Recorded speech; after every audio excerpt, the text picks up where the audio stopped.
पहले रियाशी, फिर नौशेरा, उसके बाद कठुआ और उसके बाद अब डोडा में जिस तरह से आतंकी हमले हुए हैं, और इस हमले की अगर बात करें तो जिस तरह से जम्मू में खास तौर पर पिछले कुछ दिनों के दौरान में आतंकी हमले हुए हैं, जिस तरह से उस इलाके में आतंकियों की सक्रियता बढ़ी है, और एक महीने के अंदर में जिस तरह से 7 बड़े हमले हुए जिसमें कि 12 जवान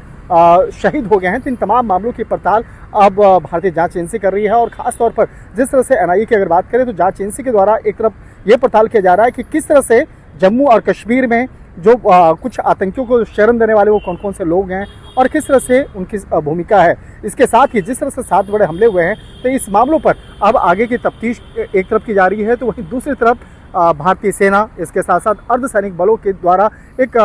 बेहद महत्वपूर्ण बैठक भी की गई, जिसमें कि इस मामले में चर्चा किया गया कि इन आतंकी संगठनों से जुड़ा हुआ तमाम कनेक्शन किस तरह से सामने आ सकता है, किस तरह से इस मामले पर आगे की कार्रवाई को अंजाम दिया जा सकता है। तो कहा जा सकता है इस मामले में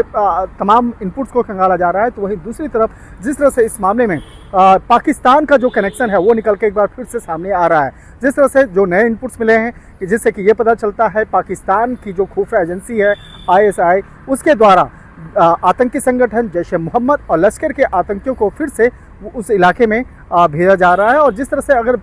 ये भी जानकारी मिल रही है कि